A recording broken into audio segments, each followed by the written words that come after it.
and the person who's been taking the lead in taking the discussions to the political opposition. I give to you our President, President Ramadan. Thank you. Thank you, Comrade. Thank you very much.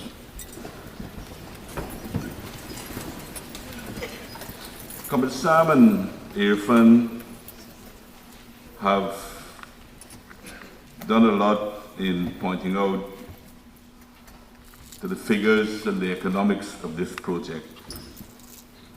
But I know for a long time in this country, if you look at the modern history of Guyana, you see that continuously leaders and various governments have been wrestling with the idea and wrestling with the issues of how do we move forward and how do we take our country to other levels. I think this is the time when we must pitch our eyes to the future and not to confine ourselves only to the present and to allow the past to shackle us in and keep us on underdevelopment. And that is what the PPP civic government has been doing from the time we came to government in 1992. First of all, we recognized that we had to put in place and replace and fix the physical and the social infrastructures that have been broken over the years so that we can develop our country. And I think more or less we have succeeded despite the pothole roads sometimes you might see in the newspapers. But in general terms, I think we have succeeded in reaching that stage. But to take our country now to another status, because we have come from being a hippie country to now being described as a low-income developing country, middle-income developing country. To take our country to a developed country status, we cannot do it on the infrastructure that we have restored and built up to this point in time. To do so, we need new infrastructure to get to that level that we want to get. And as Irfan mentioned, this is not only my opinion, but this has been mentioned in the manifestos of the other political parties as well, implying that there is a recognition of the need for projects like these. It was because this particular project, I believe, is so important in getting us to the next stage of development, because all the economic studies, all the developmental studies that have been done so far, you would see identified in that one of the inhibiting factors to our development was the lack of cheap energy.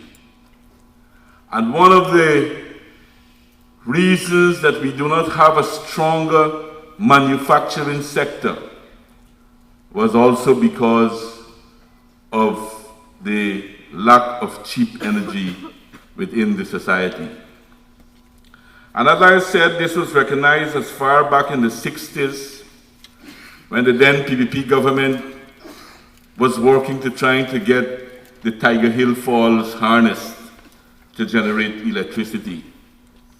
And then later on in the 70s, the attempt at the Upper Mazaruni hydro development projects that also didn't get off the ground because, as you know, the international atmosphere then was very much different and there were some objections from other countries.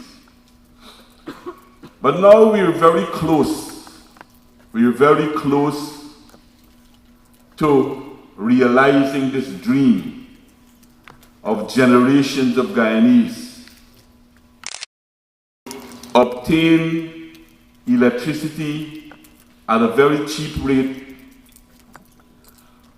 to develop a strong manufacturing sector, to create thousands of jobs and better paying jobs, to improve the skills and the education capacity of our people in every area, to improve our health services, to improve delivery of services, and to make it cheaper to deliver many of these things.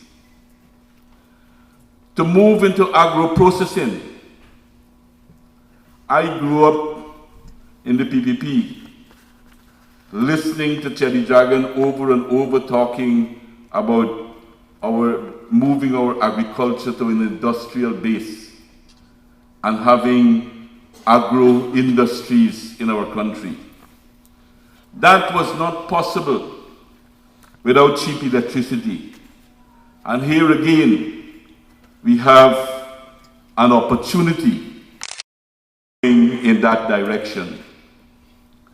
I see now some people are saying that we did not consult enough. Well, that is not true. Shortly after becoming president of this country and looking at the direction that I think we should go, and convinced in what I've just said, that we need to have strong infrastructure, new infrastructure, to get to the other level that we want to get. I invited both opposition parties to have a technical presentation about this project. And I dreaded to think that this should be caught up in any kind of political horse trading. And I wanted to ensure that they have a buy-in and that this project should not be seen only as a PPP civic governance project, but as a national project, which of course it has every possibility to be, because we need, it would be, even if we can get it moving and build it without the support of the opposition, I still think it would be much better to have their support because of how important I see this project, and because I believe that whatever our individual political convictions, that this project is one project that will touch the life of each and every single Guyanese in a positive way,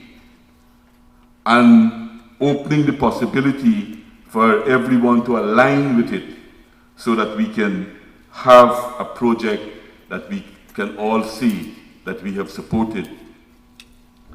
And it was in that regard that we organized not one, but 3 full briefings of the project with the opposition parties.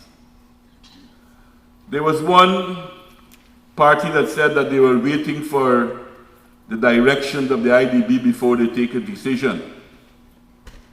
So we invited the IDB as well to speak to the opposition, to tell them how far things have been going and where things are at.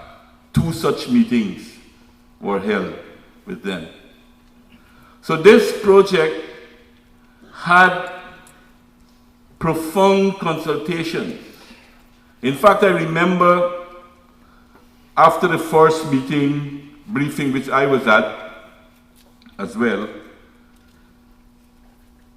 I recognize that the information given was a lot of information. And I even mentioned then to those present that I recognize this, and I asked them to take it, and if they want to consult with technical people who they might have, and financial people to look at these things, that they should do so and come back to us with any issues or any problems or any clarification that they might so desire. They have never come back at anything. And I will be bold to say today that the information that we have given to the opposition, I will say, I believe that they have as much information on this project as we ourselves have on it, because we shared almost everything, if not everything, with them to convince them. And I have always been of the view in those meetings that we held that the opposition supported this project. I felt very strongly that they had supported. There might be one or two of them who were doubting Thomases. Well, you know, even the Bible had its own doubting Thomases. And that is one of the reasons we hope that the meeting with the IDB would have convinced them that everything was across the board. We even organized meeting with GPL management, with GPL management and them alone, with us not being there, if they felt that the GPL management might not want to answer certain questions if we were in the room. There were even sessions, am I right, Mansour, with the Economic Service Commission. Oh, that's coming up. Oh, that has been scheduled with the Economic Service Commission of the Parliament. All of these things we laid out with them to have full information and full disclosure on this project, because, as I've said, we want this to be a national project where all of us will have a buy-in to. And therefore, you can imagine how shocked and how disappointed I was when I heard what transpired in the National Assembly last Thursday evening, a week ago, on the issue of this project.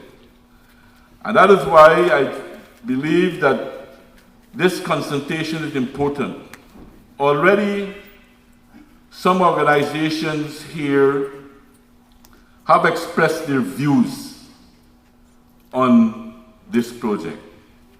Some of the main stakeholders, labor and the private sector, have pronounced on this project and the need for this project in our country.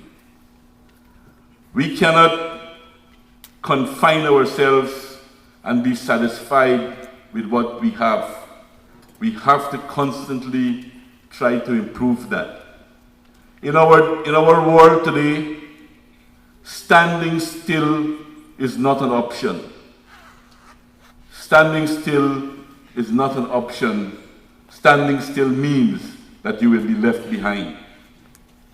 And that is why this part, all the projects that we have, the new infrastructural projects, are extremely important to take us to the level that we want to go at and that we can get to in our lifetimes, Not only are we building this for the future and for our children, but we are building this that in our lifetime, that we can see this come into fruition and we can see the transformation of our country. And we can realize many of those who came before us who have expressed very often and pronounced very often about the great potential that our country has. We cannot realize those potentials without the new infrastructure that we're talking about. And that is why I'm saying we cannot confine. The argument that if it is too big for us at this moment is puerile. It's not a sensible argument.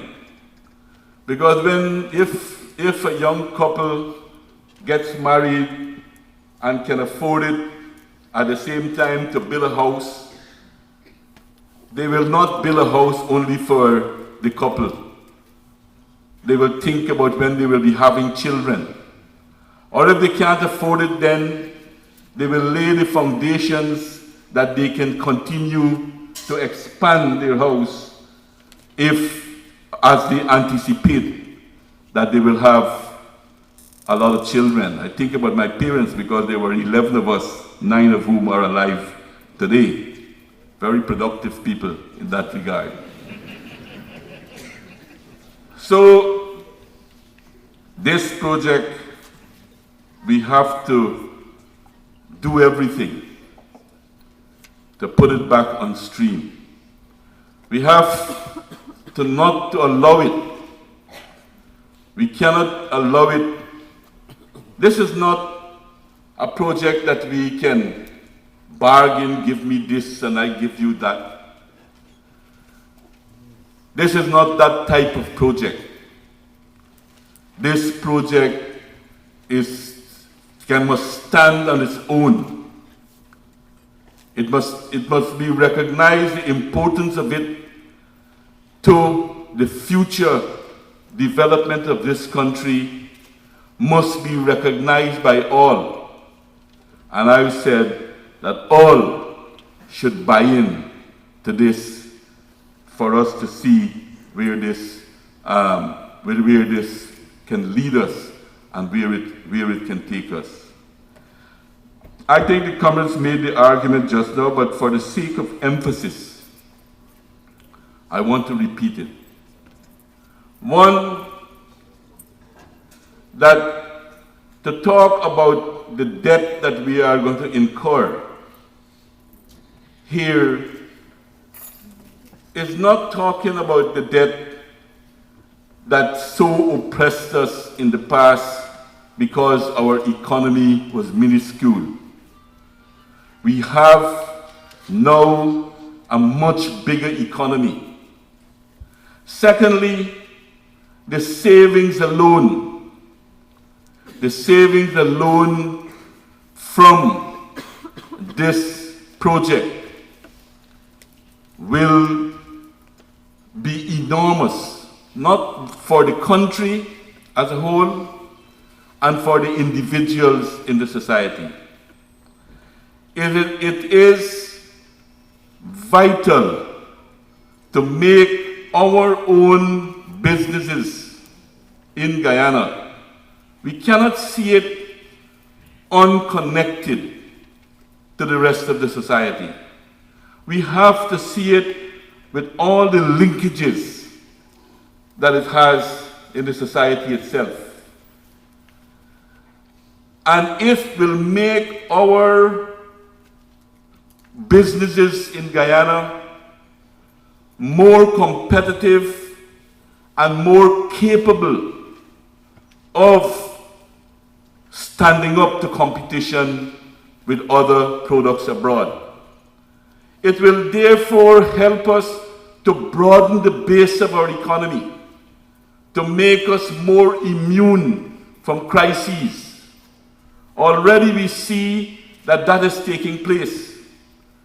That even though we have from 2008 an economic and financial international crisis, we have been affected, but we have been spared the worst of that crisis. This will allow us to broaden our economic base, allow us to export more, allow us to develop new products, allow us to go into more value added. It will be an enormous boost to our productive capacity, and it will be an enormous boost in our revenue stream.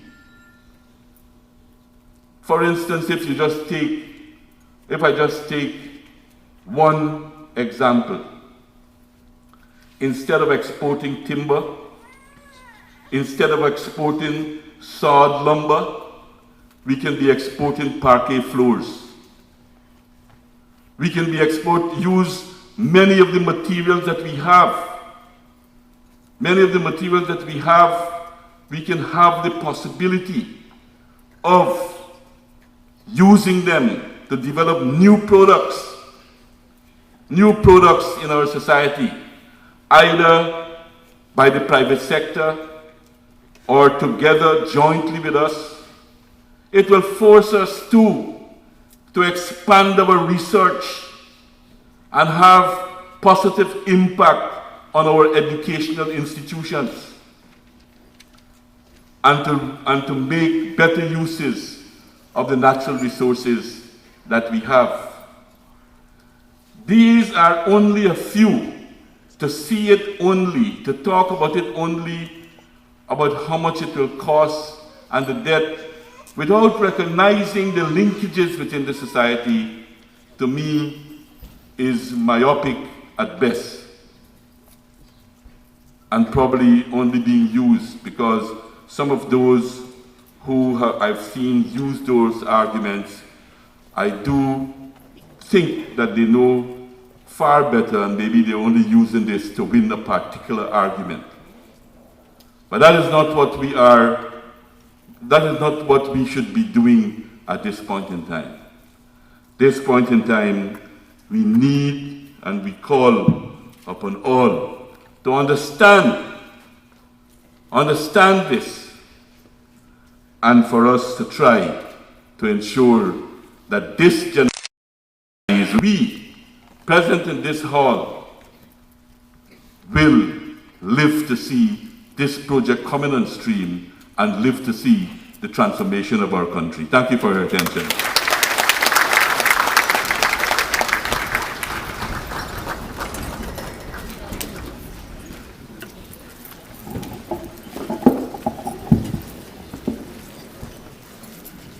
Thank you very much, Mr. President. I think it can be noted that addressed to us today, it's a call for understanding by all stakeholders about the seriousness and the positive things that can and will happen if there's a national embrace of this project. I think there's also a call for patriotism and sensible nationalistic behavior on the part of all, that we look at the big picture, we separate the everyday run-of-the-mill politics from this major national program. And I think more than that, there's a call for action now. Later would not suffice. We have to do this together now. Guyana is at that opportune moment, and we must act together now. It's time for question and answers. And I would just want to guide this in a very disciplined and constructive way. Mr. Webster, Mr. Erling, Beresford, and then Christopher Ram. Thank you very much. You have a mic? Good morning, sir. My name is Chevy Devonish. I'm from Starbuck News.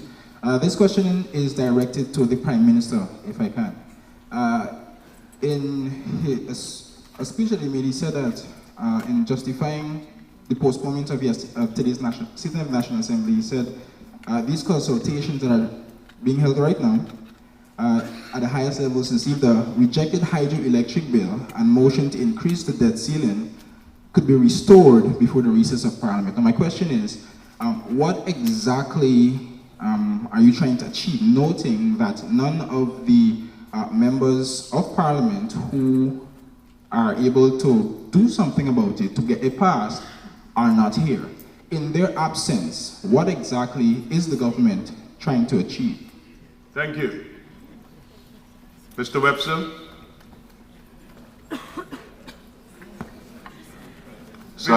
We've taken a couple of days. I'm just, Please go ahead, Mr. okay. Webster. A couple of points of clarification. When we did our sums on the project, we came up with a figure of 105 million per year in debt service, including the return on equity. Our figures for savings in US dollar terms would be 175 to 200 million. Just confirming whether that is correct. Maybe Prime Minister would care to answer that. So effectively, the foreign currency savings greatly exceed the amount paid in debt service. One thing that was not mentioned, this is a comment, one thing that was not mentioned was at the end of the 20-year period, the country gains an asset. If we were running on fossil fuel for free, yeah, an asset for free, it's paid off. If we were running on fossil fuel, it'll be a consumption that's an outflow all the time. We've got nothing to show for it at the end of 20 years. I think this is a very important aspect. Hydro projects last for 100 years or more. So, but I need some clarification on the first question. Mr. Orling? Good morning. The most substantial technical analysis and presentations of the project have so far come from government. And that he and his government have shared these presentations with the opposition political parties. From those presentations made to the private sector, I am personally convinced, and I know most or all of my colleagues in the private sector, we're convinced of the soundness and the feasibility of the project. However, I am open to a reversal of that position should the IDB or an independent professional consultancy firm or an investment firm provides an economic analysis of the project and proves otherwise. My first question is, would the government be open to such an independent professional analysis of the project? Secondly, have both the Amaila Falls Hydro and GPL completed any projections for the first, let's say, maybe 3 years of the post-Amaila operations? Question 3, what are the financial surpluses after operations and capital expenses have been deducted? And finally, what tariffs are projected for those years after the Amaila Falls project comes on stream? Thank you very much. Thank you, Mr. Erlin. Mr. Beresford?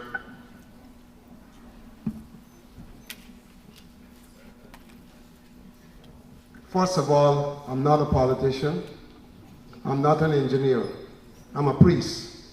So I have to speak from my perspective of being a priest. I have 3 questions, very short and to the point. Because of time management, I don't have to Go to the questions. One, the first question is directed to the Minister Irfan Ali. Question is, what is said here is reflective of the project document? Of a fact, I don't have a copy. But the question is, Is it reflective of the project document? My second question is directed to the Prime Minister, Mr. Sam Hines. He spoke on predictability. He spoke about not having knowledge of the future. The question is, what principle or by what means is this project being guided by? My third question is directed to the Honorable President, Mr. Donald Ramatar.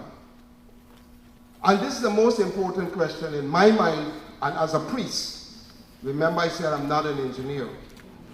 How can we, Mr. President, guard against Guyana being heavily burdened with debts that will result in bankruptcy as in the case of Italy, Greece, and other nations? Thank you very much. All right, we will, Mr. Ram, and then we'll have answers. Thank you, Mr. Chairman. I would need to make a prefatory remark concerning a statement made by Minister Fanali that I'm a political, I'm partisan. Now, what Mr. Ali does not perhaps know, that when the PPP came to power, I offered to work for them for $1 a year. Ask Mr. Lungeon and ask Mr. Komal Chan. They arranged a meeting with me, with Dr. Jagan. I would also like to correct a couple of things said by the speakers. For example, the Prime Minister spoke of not more than 110. Well, Cited Global is on record as saying in the first year is going to be $114.5 million, and it increases between 1.5 to 2% per annum for the first 12 years. That runs us up, Mr. Chairman, to $145 to $41 million. On the issue, we hear a lot about debt limits. As our Attorney General will point out, there are two separate pieces of legislation regarding debts. There's one dealing with guarantees for public corporations and companies, and there's one dealing with debt limits on the External Loan Act. I think we're getting a little bit confused on those two issues. And to get back to Mr. Ali, and then I'll get into my points. We keep hearing about GDP, but GDP indicators are no longer comparable since the 2009 rebasing. The numbers were substantially rebased, and any figures we try quoting between I think it was backdated to 2006 and following, would be meaningless. Now, To the questions. yes, sir. Thanks. Thank you. Your timing is good. The President knows I have been trying to get information on this project. I have written substantially in it. I've written Prime Minister Sam Hines no less than 2 occasions, and I've spoken with him on 3 occasions asking for specific questions. What I would ask the President, and I would ask you, Mr. Junior Finance Minister, I have a number of issues on this project.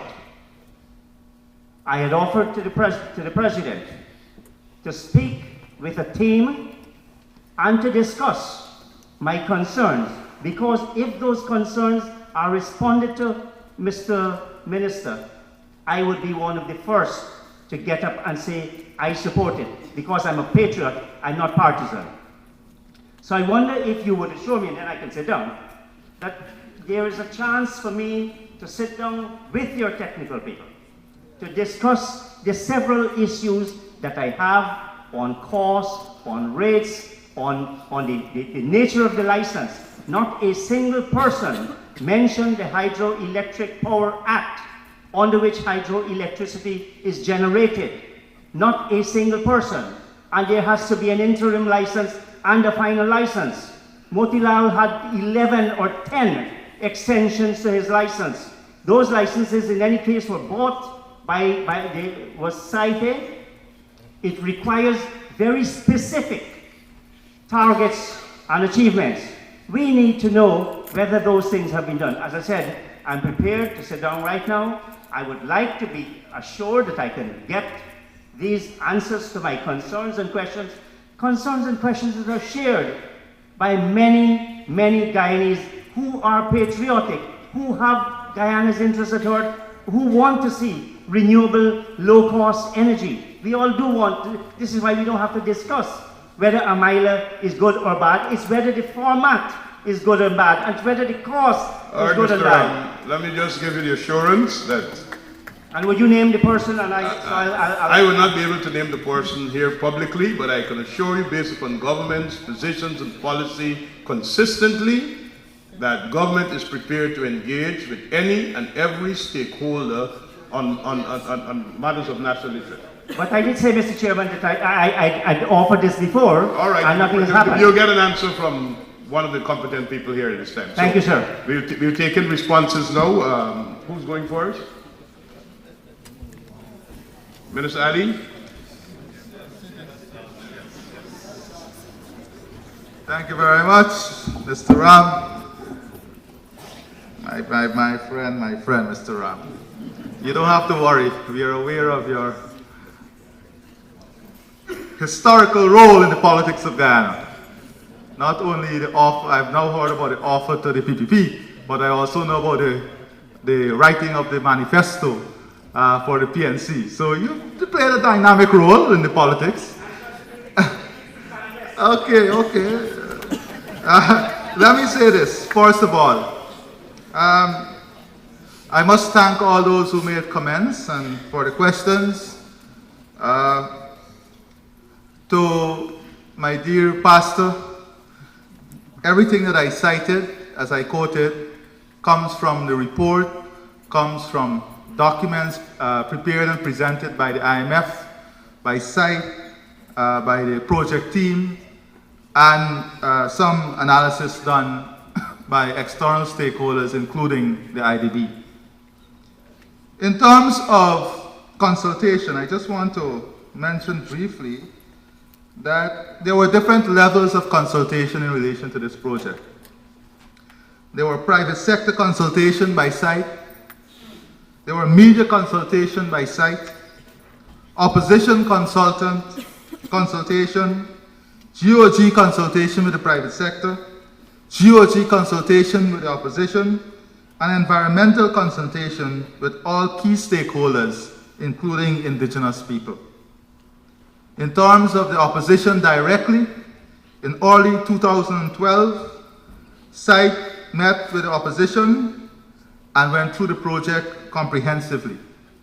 On March 14, 2012, there was a detailed presentation shared and requests for questions, no requests came. In 2012 budget debates, the subject was discussed, including the road and the LCDS. In March 2013, there was an updated shared presentation, and again in the 2013 budget, this matter came up for discussion. In June 2013, there were key updates shared. Again in June, there was a road visit organized. In July, continued dialogue with opposition in relation to the legislation. On June the 17th, engagement with the IDB, Caribbean Country Director, on the project. And on July the 18th was the vote in Parliament. In relation to the question raised by Mr. Clinton Arling, who took part in a lot of the discussions and made some valuable input, your question as it relates to external analysis, independent external analysis. Let me say to you that I quoted extensively, and I don't think you'll want me to requote that, from the IMF Surveillance 4 report of 2010, which I'm willing to share with you, that spoke extensively on the stream of benefits that can be derived out of the hydro project. That was an independent analysis by the IMF, an independent review by the IMF, and an independent report in the Surveillance 4 report that I'm very willing to share with you. In relation to the issue of cost savings in the initial years, from using the 2012 figure, you have, in terms of fuel savings, you will have approximately US $200 million, which is a saving of $700 billion over 20 years. A saving of over $700 billion over 20 years using 2012 figures. However, the international indicator is suggesting that the cost of fuel will increase between 20 to 30% in the next, cumulatively, in the next 20 years. You're talking about imported inflation, and you're talking about further increases on the 2012 figure, which would tell you that the cost savings is grossly understated if you take into consideration the issue of imported inflation and fuel prices in the next 20 years. In terms of the guarantee, that is the point you'll be making all the time, Mr. Ram, that there is some confusion that maybe you can help to correct in terms of adding to the national external debt burden or guarantee for public operation. And we know the amendment, what it was seeking to do. Exactly what you were saying. So there's no issue on the debt ceiling. I agree with you. There can be no issue because, and we need to maybe clear this confusion some more. And I would say that I am very willing to sit with you anytime as part of any team, and our president has made it very clear that we as a government, part of our core value in moving Guyana forward is consultation and working along with every single stakeholder partner. And I'm very willing at any time to share with anyone any information I presented here today and to further elaborate on anything, privately or publicly. Thank you.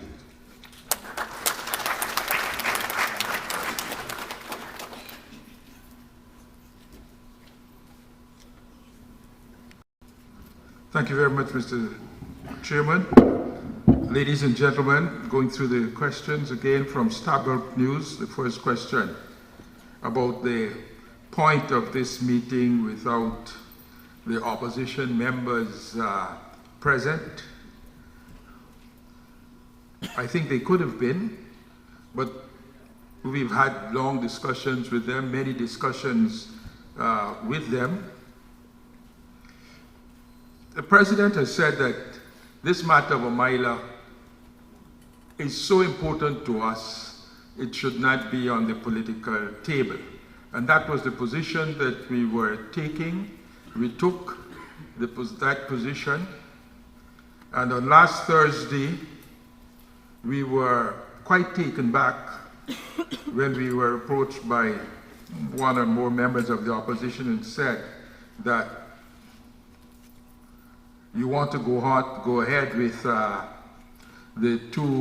the bill and the motion, the hydropower bill, the amendment to the Hydropower Act, and the motion to raise the debt ceiling. You want to go ahead with us, but we are concerned about these 4 local government bills. And even though we feel that they should not be linked, we had maybe over 2 hours of negotiations, discussions, horse tradings. They put to us that initially that if we would commit to the passage of the 4 bills and also to the assent by the President, they would approve the bill and the motion. And after much soul searching and being aware of the great importance of Amaila to us, we agreed. We agreed to that arrangement. But subsequently, when I was feeling relieved and ready to go, they came back saying that they're only giving one and not the other. They're only giving, they're only committing to approve the bill for the hydropower amendment, Hydropower Act, the amendment to the Hydropower Act, and not the raising of the debt ceiling. And furthermore, it seemed that they were concerned about whether they would get the assent or not. So there was a possibility, we asked, what was their position on the debt ceiling, whether they would want it put off, and after the assent they will agree to it, commit to have it. We were inquiring, but they said they weren't sure that they're not giving any commitment on the raising of the debt ceiling. So that's where we have been. And in the motion, in my letter to the Speaker, I said that seeing that we have the next week or two would be crucial, both for the arrangements to conclude financing and also seeing that we'll be going into recess. We would like to hold a period so maybe there could be a bit of a cooling off, a little bit of a cooling off and coming together again to have the bill and the motion to make Amaila happen. So I'm hoping that out of this session, the media, Stabrook News, and the other media will seek to bring together an arrangement that Amaila can go forward. On the debt servicing, I would want to maintain that we're looking at a debt service ceiling of $110 million. Sorry, not debt servicing. It's not debt servicing. It's a payment to Amaila Falls Hydropower, Inc. for the power it would supply to GPL. There is this special purpose company being created of Amaila Falls Hydropower, Inc., AFHI. And AFHI subsequently will get one payment from GPL for the power that it will provide GPL. And then AFHI will meet its payments from that $110 million. So it will do the debt servicing it has to do, and it will make the equity payments it has to make. I think we needed to address this question fully for the people, all the people here. We probably need a special presentation to speak to this issue. But basically, there's a company, Amaila Falls Hydropower, Inc. It receives the payment for electricity sold to GPL, and then it makes its payments.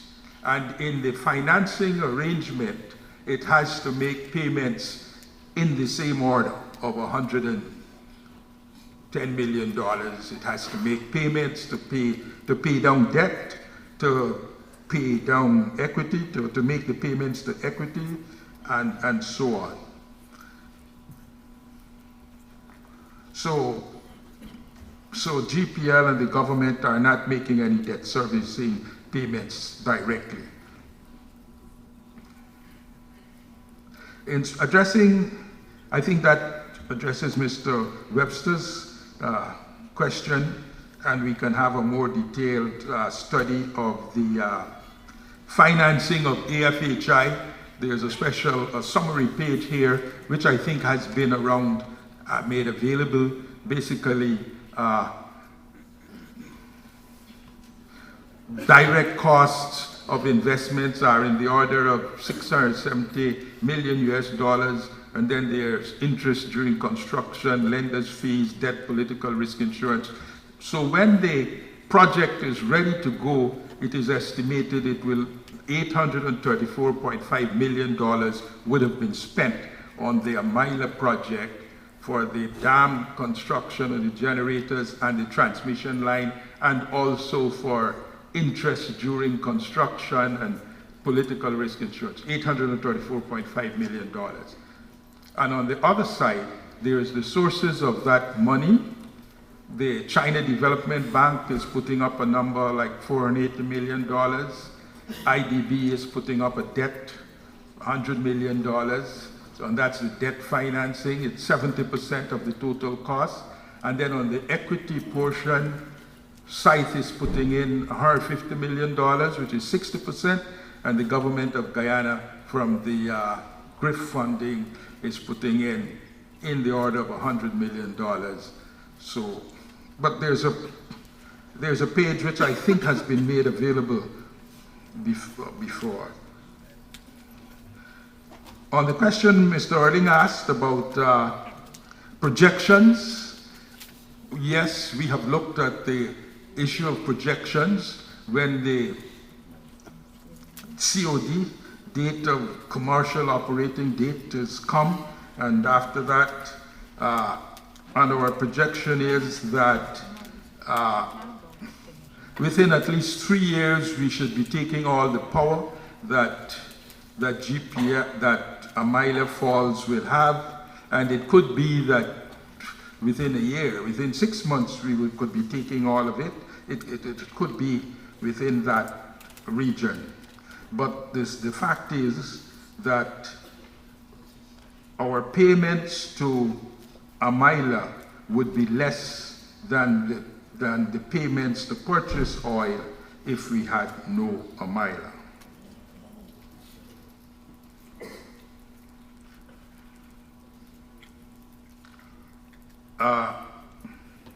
On the question of tariffs projected, there's some very detailed considerations involved here. We've talked about the reduction in generating costs that we have seen, and there's some detailed studies of it. There is an issue, let me say, there's been an issue of cost tariff rebalancing, which has been around since the 1980s, 1990s.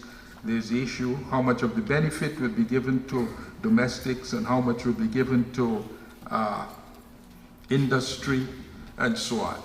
Those are issues that we will get to. When we get to them, they will be answered. There are a number of projections on how that may go. Mr. Beresford asked about copies of project documents. I think we could put out some documents on GPL. I think we have had distribution of documents in the past. I think Amaila, the Site Global people themselves at some time presented documents at the sessions they held. Unpredictability. I don't think I spoke about unpredictability in the sense of giving in to unpredictability. I spoke about the ranges that we saw, that we looked at. We sought to cover a range of situations. We considered a range of situations, and we are going to be comfortable within that range.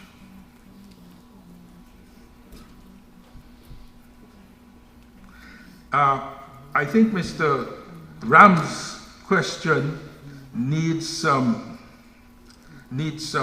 more detailed than is possible right here. He called a figure of 145.8 million, but here we have a table where this figure occurs. But when we look at the table here, we see it includes GPL, CapEx, and operating costs are also in here, expenditures on GPL. Our electricity company needs to be upgraded, whether or not Amaila was coming along, but certainly with Amaila coming along, it needs to be upgraded. We are already doing a major part of it in the transmission upgrade, where you would be seeing 7 substations around our network, and we're upgrading 3 substations at the power stations themselves and at Sophia. And this is some 42 million US dollars on loan from the China Exim Bank. And at this time, there is an issue because of the budget cut. That money from the China Exim Banks comes to the government of Guyana and flows through the budget to GPL. And you can imagine that with that work continuing, there is a progress payment that has landed on my desk and for processing in the last 2 weeks. But that job is going on. There's also expectation that there will be other sorts of upgrades, network upgrades, and so on. So the number 145.8 million that Mr. Ram refers to, and I think it comes from this page. It's not this page. All right, but I think we're going to have to look at it in detail. I'm holding to the view that we wouldn't go over $110 million a year of payments. Let's know what we're talking about. Payments to GPL by GPL to Amaila Falls Hydropower Inc. for electricity provided. And that's what we're talking about, right? And I will say that subsequently we will go over it with you. I think those are issues. Mr. Ram talked about GDP indicators and rebasing GDP. Well, I think all around the world, there is an aim to redo GDP bases every 10 years to adjust to changes in the economies and so on and so on. And that rebasing is to bring it more correct. It is to bring it more correct. So even if it is to bring it more correct. But we can talk about that. That might have a lot of technicalities in it, but we can talk about it. I think that Mr. Ram spoke about Mr. Motilal having 11 licenses. Well, or it's in every large job that we do, even like an OMI or any large job, there's a certain initial projection, you get a license to do it. Quite often, things do not turn out exactly the same way. There is a review, and if it's judged so, there is an extension going up, there's an extension. So as I said earlier, when we worked working with FIP in the earlier period, 2003, we came almost to the same point like this, but at that time we said no go because of our evaluation at that time. Thank you very much. Mr. Nadir will make some comments and then I'll take questions, but I don't want to miss the people at the back of me, so I'll be looking at the back shortly. Mr. Nadir. Thank you, Mr. Chair, Mr. President, distinguished ladies and gentlemen. Mrs. Webster, Erling, Ram, and Pastor Beresford spoke to the issue of wanting more information. Tomorrow at 10, GPL appears before the Economic Services Commission of Parliament, a committee of which I am the current chair, Mr. Greenidge the vice chair.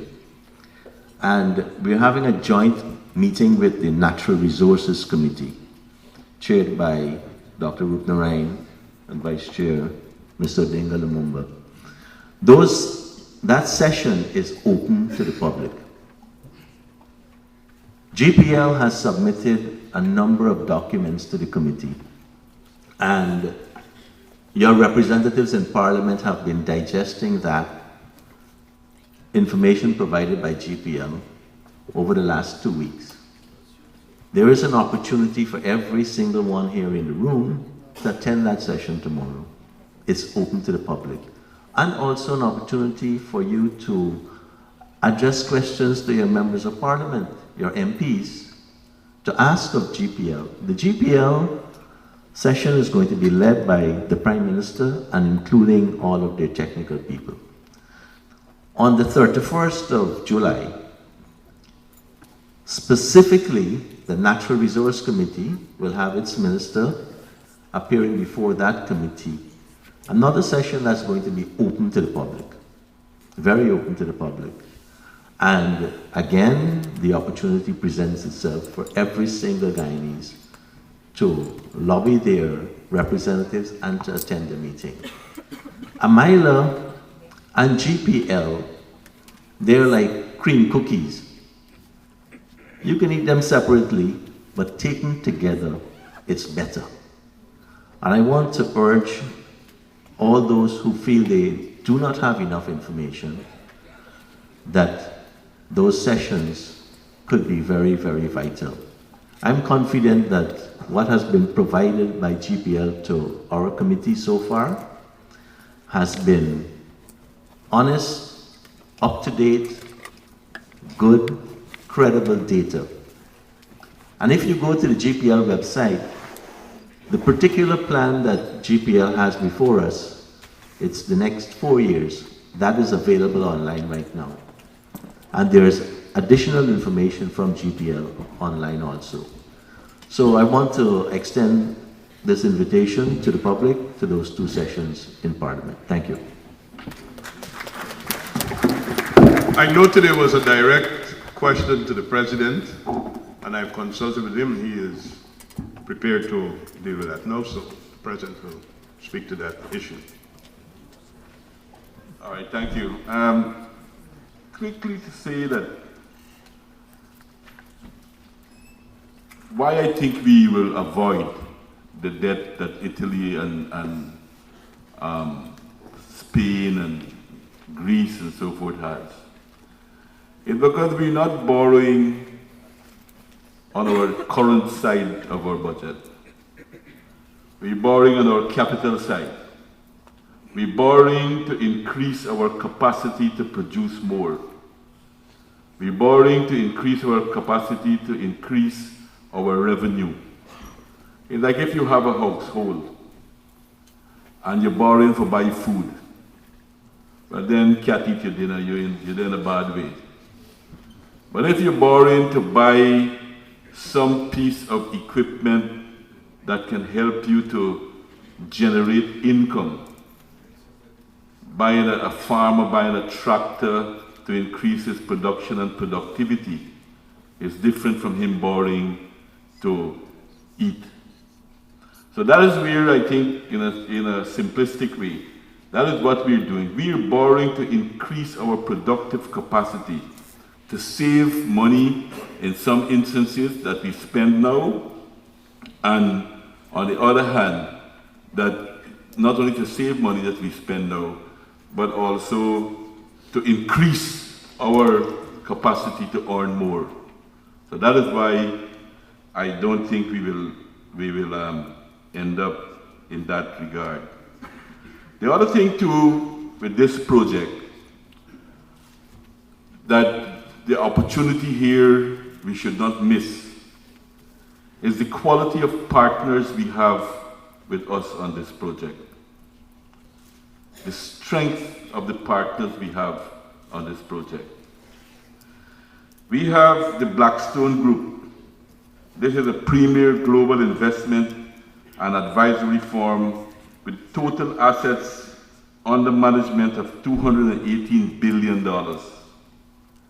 The firm has 24 offices worldwide, and through its portfolio, the company employs 730,000 persons across the world.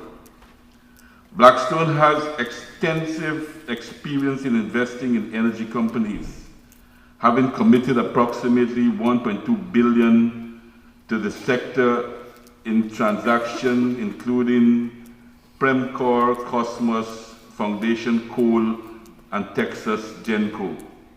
Blackstone has been an investor inside Global since 2005, and they being Blackstone platform for investing in the development of power generation facilities on a worldwide basis.